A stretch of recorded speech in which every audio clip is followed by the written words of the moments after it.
What's up, guys? Welcome back to another episode of the Deep Dig of Sports Pod. I'm your host, Drew, with my other host over there.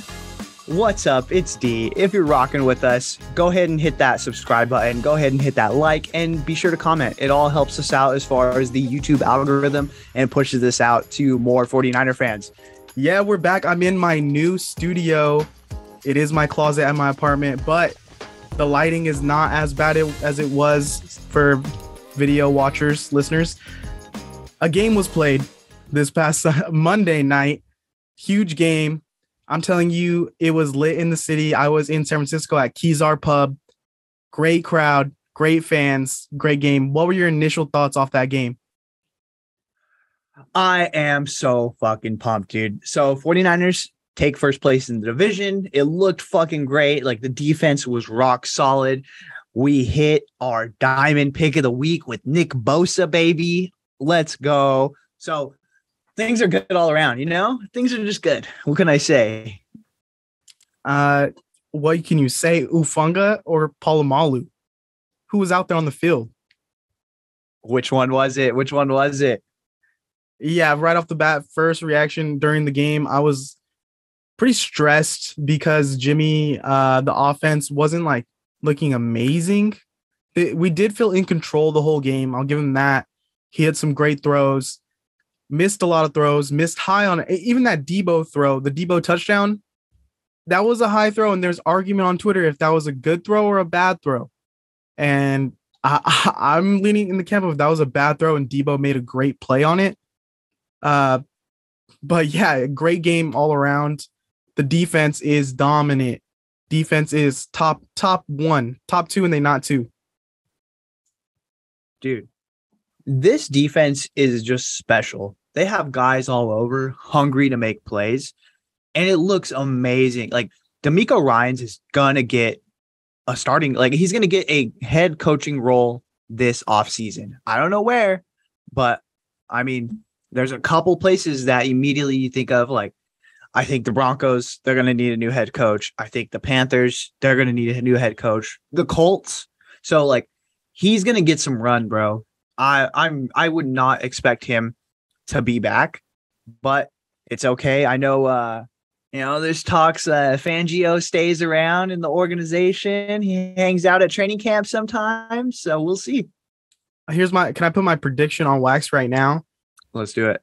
Whatever the betting situation is, I'll put all my money on DeMeco Ryans next year, head coach for the Houston Texans. There, it has the roots. He has the ties to it. They got a good young squad. Could use some defensive-minded coach. I don't know. Davis Mills, where you at? I don't know, bro. We'll see. We'll see. That's my pick. My pick. I think Lovie Smith gets another year, but I don't think I think just because he's like, you know what they said about Baker Mayfield, like, we need an adult in the building, like. The same thing there. Like, they just needed a guy who was going to be professional, who was going to come in and like, hey, this is how we run an organization. Let me show you. So we'll see. But man, this defense was lights out. The offense at times looked like a Kyle Shanahan offense. That run for Jeff Wilson Jr. looked awesome. Helped my fantasy team. It is what it is. Get Jordan Mason on the field. My fantasy team is struggling. Did you see even Tevin Coleman hit the field before Jordan Mason touched the field before? I'm telling you, he's not going to put in these young guys, man. He don't trust them. He doesn't trust them. But he didn't even trust Marlon Mack to get out there. He trusts Tevin Coleman because he doesn't know Marlon Mack through and through. Yeah, but that's his guy, All right, you ready to get into some specifics from the game? The defensive side of the ball, the talk of the town is Telenua Unga. What did you see out of him this game? And this guy going to be an all-pro? I think so. I think he has all the makings for it. His play on the ball, like that interception was just straight up nasty. I know someone on Twitter was like, oh, that's the same interception that Jimmy Ward had last year. And so they know they are super familiar with the Rams, obviously, but that all comes. This is his first year starting. And so he was putting in the work, not just on the field, but like what Kyler Murray doesn't do, he's reviewing film. You know what I mean? If you look at that interception, he read the receiver. He knew exactly where the ball was going to go before he even looked back. He was turning. He was already expecting the ball. It was perfectly read play. Yeah. So he has that. It wasn't instincts. I'm not going to like give him that because he deserves better. He put the work in on the front end. He reviewed the film. He knew where to be. It wasn't instincts. It was, yo, I fucking put in this work. I'm going to get this and I'm taking it to the house. He was awesome, dude. He looks like, just like those guys that you see and it's like, this is a man among boys. He looks like that. And I did not expect that this year. I expected to jump because just looking at him when we went to training camp, we seen the confidence.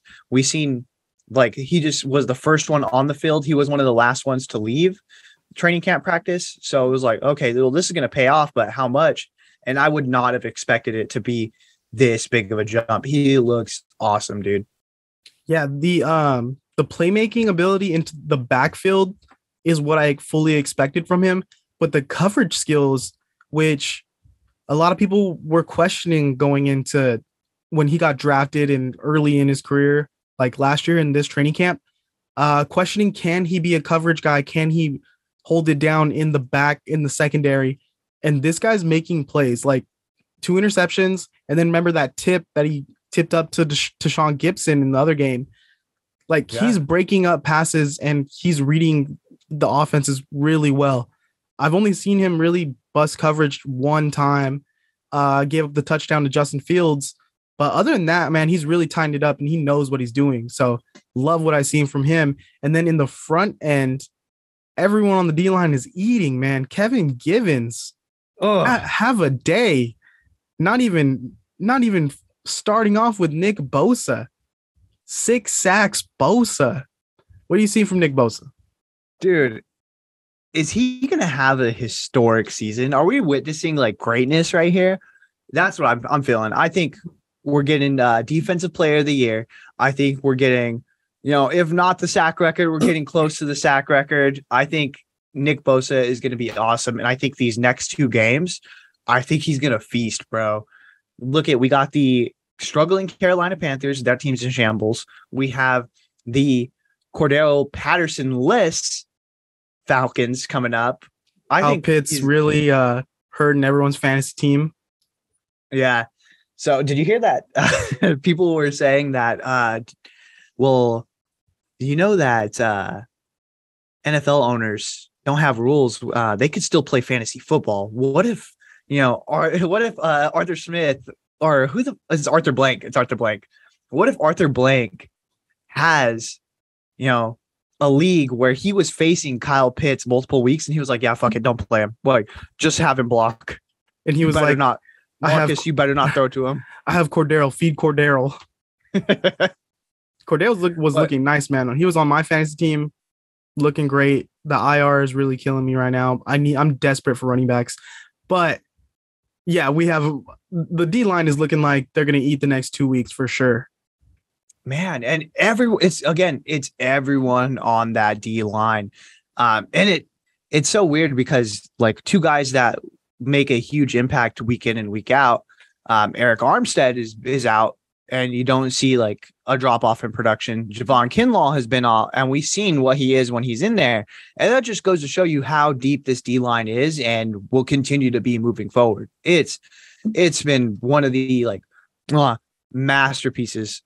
Abu Kam looking great. Hassan Ridgeway was in there making plays. Givens stepped in and looked like he was our starter originally. Like he looked like a high level D tackle. Drake Jackson is there looking so athletic, dude. Oh, I am just so pumped to see. And then, like, once this guy has like 8 games, 10 games under his belt, like he's going to like the game is going to slow down so much for him. And he's just so naturally athletically like gifted. It's going to be amazing, dude. I'm so excited. And I did see people tweeting like, damn, Ebukam's going to get paid this offseason. And I was kind of hurt. Like, damn, Ebukam's nice. And then I remembered, well, then Drake Jackson's coming up. And if we just keep like some backups like a Menahue and Kerry Hyder, like we're fine. The D line's so stacked. And then playing off of the great play of the D line, the linebackers were out there flying today or the other day. Warner and Greenlaw was hitting people. Greenlaw was hitting this game. That is one thing that I wanted. Like, I literally like typed it down in my notes. I was like, Dre Greenlaw, real. And it's like, dude, he was all over the place. And there was a screen pass in which he just shot through and made that tackle. And it was like, that's why you pay Greenlaw. This is like, I know like he had a bad couple games, but this is what you pay this guy for. He looks awesome. That's what he is. Speed, pass coverage, pretty good at the run. I mean, he has a little bit of everything in him. And then Fred Warner next to him can't only beat that. Going into more positives, we saw one of the best receivers in the league, Deebo Samuel. He jersey swapped with another great receiver, Cooper Kupp, at the end of the game. They both had a great game. I think Cooper broke his personal record of receptions in one game. He had like 14, maybe 15 by the end. I kind of lost count. I know. I just know that he broke his own record. Like, okay, I know for sure he had 14. I don't know if he got more after that because it was kind of garbage time. But Deebo doing what we needed him to do. This offense would be, I would say, struggling mightily if he didn't have that breakout 50-something yard touchdown. What did you see out of Deebo, and what do you think the offense looks like going forward with Deebo playing this role? Man, so what I seen from the offense in general was, I don't think, again, Kyle knows his O-line is not the best. And McKivitz even went out with an injury. They swapped out Burford for Brunskill like in the first quarter. So you've seen a lot of like dinks and dunks, and the Yak Bros got yak. You know what I mean? That's what we needed, yards after catch, and they provided that. And you just see like, it's not rocket science. You know what I mean? Get playmakers the ball. And once they have the ball, they can then make plays. So it's just one of those things where that's what we're going to have to do moving forward, because Jimmy's not going to have a lot of time in that pocket. He's going to have 3 steps and go. And even then, sometimes he was just wide receiver screen. And it was working. You know what I mean? And we'll see. Now it's up to the rest of the league moving forward on their schedule. Hey, how do we pivot? How do we make this not work? Yeah, we'll get into Jimmy a little bit later, but just staying on Deebo, we said this like right when Trey Lance went down, me and you said this team needs great defensive performances and Deebo to break 1 or 2 long touchdowns a game, or long plays at least. And that's exactly what happened this game. Defense played lights out. Deebo was going off, making big chunk plays. And that's what is the key to this offense, because right now the running backs aren't consistently breaking, and Jimmy's not going to throw downfield to other receivers. So that's kind of what we're relying on. If we don't get that, then it's a drastically different game. But we got it this game. Deebo is amazing. He's a stud, and he's talking shit to Jalen Ramsey after the game. You saw that post? Boogeyman. If you guys don't know what we're talking about, just look at what was it on his story on Instagram? It was story? on his Instagram. It wasn't on his story. He like posted it. It's for reals. It's there. Oh man, yeah. Go look at Deebo's Instagram, because he is clowning Jalen Ramsey right now, and well deserved, because that backpedal, he fell. Terrible tackle attempt by Jalen Ramsey. Oh man. Yeah, he like gassed him twice. So he gassed him in the like press conference. He was like, I don't know what the hell he was doing. He was backpedaling. I'm like, what is this? So he gassed him there, and then he gassed him on Instagram. Yeah, it was a pretty sweet good stuff. Post. Good soup. We're in first place. I don't know if you heard this, but the 49ers, 2-2 49ers are in first place in the NFC West. How are we feeling right now so far in the season? So if you check last week's podcast, it was pretty down. I can't lie. We had lost a couple of games that we should have won. And by the way, if you're not following us, go ahead and hit that subscribe button. If you like this, hit that like button. Comment. Hey, if we're doing good, we're doing good. If we're not, let us know. But and we're really active on Twitter, so check the description and follow us on Twitter. Yep, hit us on Twitter, all the socials. We're also streaming everywhere. So if you're watching this on YouTube, we also have an audio version on pretty much any platform you can think of. But anyways, back to it. Moving forward. So last week it was pretty down. We lost to the Broncos. It was a game we should have won. It was the second game that we should have won that we lost. So looking at that, I knew moving forward, if we won this game, we would be in first place. And I thought there was a chance that we were going to win. And I knew if we get this W, we have 2 easy weeks coming up. So the Panthers and the Falcons, those are both dubs in theory. But with this team, there are no givens. You just can't chalk it up as a W anymore. We've seen that from the Bears game. We've seen that from the Broncos game. But much better position. Now it's a control your own destiny. Yeah, it's a choose your path like book if you want to go at it. But it's all going to come down to 2 guys. And those 2 guys are Kyle Shanahan and Jimmy Garoppolo. So that's just kind of my thinking headed for the rest of the season. It's going to be what these 2 guys make it. Yeah, exactly. No, like we're in a good spot now, much better than I was expecting after those 2 pretty bad losses. And everyone on Twitter is saying how every week those 2 losses are aging worse and worse. Like, yeah, they were never good losses. So I don't know how you can say like they aged poorly. Like that's like saying, oh, this spoiled milk is aging terribly right now. Like, yeah, it was spoiled when I first tried it. It was disgusting and it's only getting worse. But we can't take those back. It happened. As much as we want to say that we should have won those games, Jimmy looked terrible in one of the games. Trey looked bad, whatever. We're in first place. We're here. We've made it. Now we have, I think, the 3rd easiest schedule moving forward. And we were just saying last week that the schedule was looking kind of tough down the road. But now, like, Tua was hurt. The Cardinals, there's a little dysfunction there with Kyler and Cliff.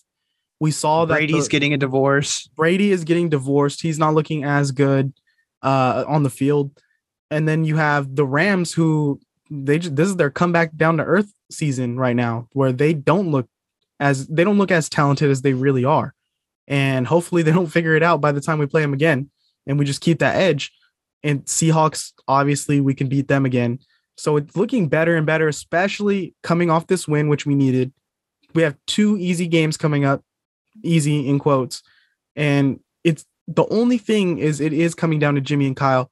And Kyle is already inconsistent on his own. We've seen this same story from Kyle every year. A game where we're barely winning, or like we're kind of putting up mediocre performances, and then we have an amazing game, and then we have like a terrible game where we're like, Kyle, what are you doing? Do you even know how to coach? And then he just keeps coming back with one amazing performance every once in a while, and then wins people back. And I think this is where we're at now, where the fans are like, okay, now we're going to the Super Bowl after this win. And we just don't know that with Kyle. He's very inconsistent. And then you hand him Jimmy G, who is the definition. If you looked up inconsistency in the dictionary, it's a picture of Jimmy G. This guy, there was a few throws this game that I was like holding my breath because he throws them so high. And I'm like, oh my God, this is going to get tip picked. And that's like signature Jimmy G move right there, is tip picks.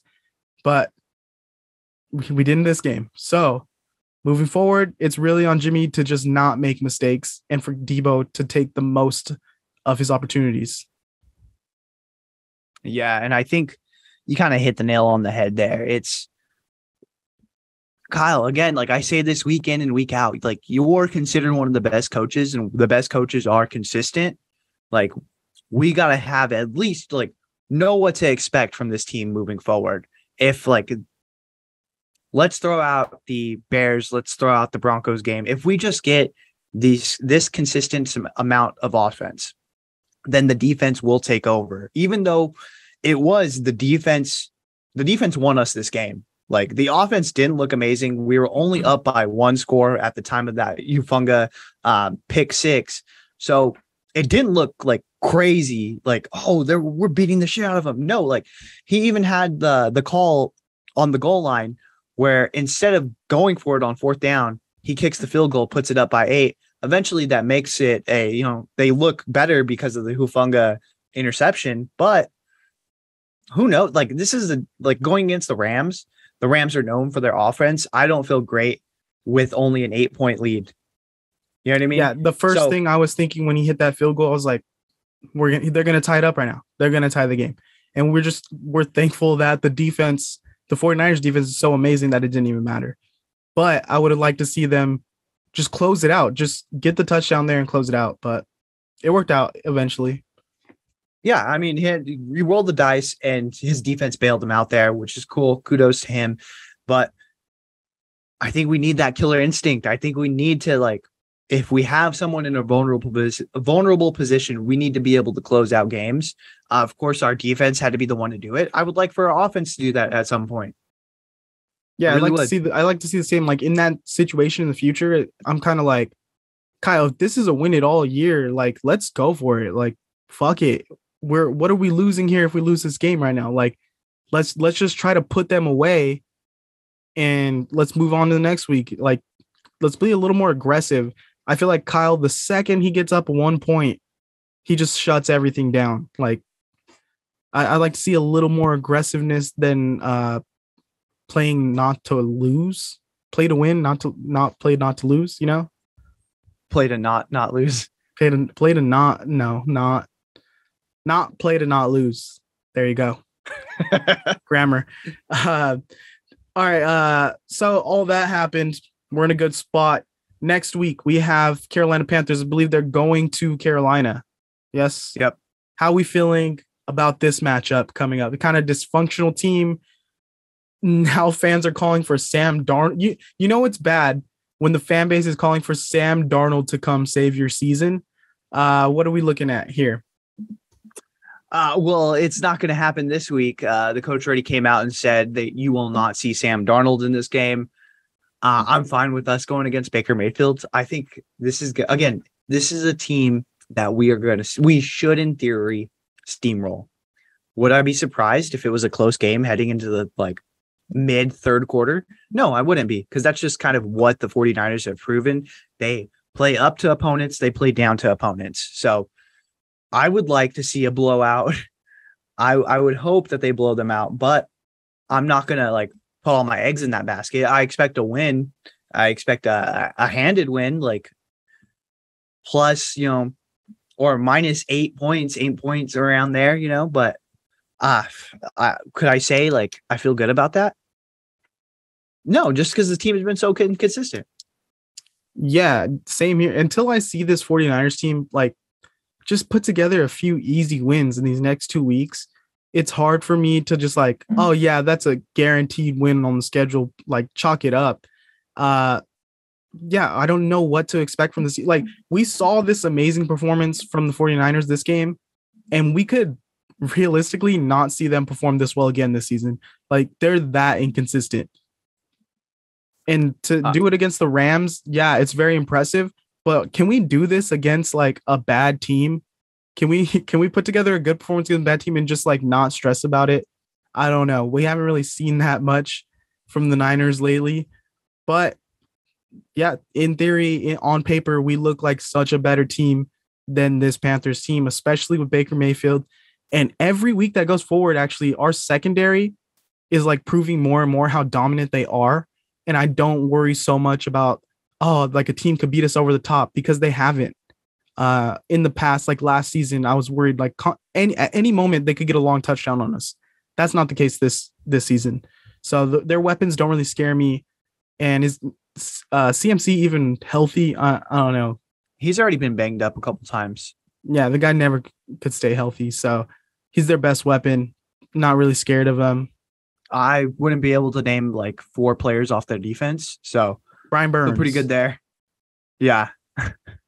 That's Peanut Tillman. Shit. Yeah, so in their secondary, it is JC Horn, who is having a good year. But then you have CJ Henderson, Xavier Woods, Jeremy Chin. Those are like the most notable guys. Dante Jackson, who's their big D tackle, Derek Brown. I mean, I haven't heard much from him, but I know he came in with a lot of hype. And then obviously Brian Burns. So they have some pieces on the defensive side of the ball, but nothing that really is popping out to me that scares me against this 49ers squad. I mean, just don't unless you're scared of Laviska Shenault and Robbie Anderson. I just don't think that Matt Rule is a good coach. So I feel good heading into that matchup. The 49ers have more talent. They have a better coach. They should steamroll this team. I've said it multiple weeks now where it's like, there's nothing on this specific roster that makes me think like, oh shit, we should be afraid of this. The Panthers are better at X. The Panthers are better at Y. The one thing that like I will say that they have like a better position wise is they have a better running back again, in theory. But well, who knows? Like Christian McCaffrey is always banged up. But I feel good about our chances against Baker Mayfield. We all know that Nick Bosa doesn't like him, so it's only motivation. The only way I could see us like really struggling against this team is like if this is Matt Rule's Super Bowl trying to save his job, where he throws everything in the kitchen sink at us. But does he even have everything in the kitchen sink? Like, I think he has like communal kitchen at this point? Like, what does he have to throw at us? Because I haven't seen really anything creative.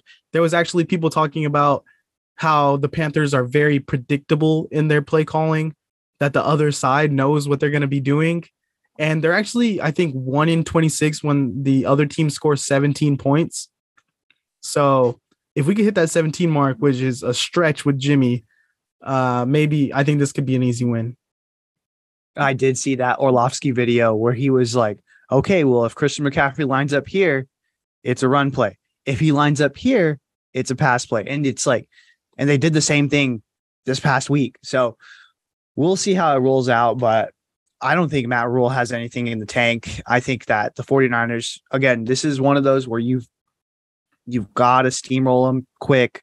You've got to make sure to just, hopefully this is over by halftime. I'm ready to, let's watch something else. Let's put on I'm going to go watch Morbius. Let's go. It's on Netflix. I know. Rumors that Morbius 2 coming out. Morbin time. It's Morbin time. Morbius. All right. Anything else for this one? No, man. I think the 49ers need to be a button down operation and win this game. I don't see it happening any other way. I know that the Panthers opened as home dogs. So the 49ers are a 4.5 point favorite. At 4.5 points, I feel good about that. I'll take that. If it was to get up to something crazy, like over a touchdown, I might be like, but 4.5, I think that's very, very possible. Yeah. And look forward to our YouTube exclusive content. If you're an audio listener or if you're listening on YouTube, we have our 49ers Diamond Pick of the Week. We'll drop every week. We're going to give you the best pick involving the 49ers every week. We didn't drop a video last week. We had some audio issues, but we tweeted it out. And we fucking won. We won, baby. I'm not fucking leaving. We got the fucking leaving. Let's go. Money. So we're rich right now at this point, and we're ready to spend some more money, and we're ready to spend your money on yourself to help you win these bets. Look for it this weekend before the game. Yeah, thanks for hanging with us. Don't forget to like, comment, subscribe, share this with your 49ers friends, and let's go beat the Panthers. Let's do it.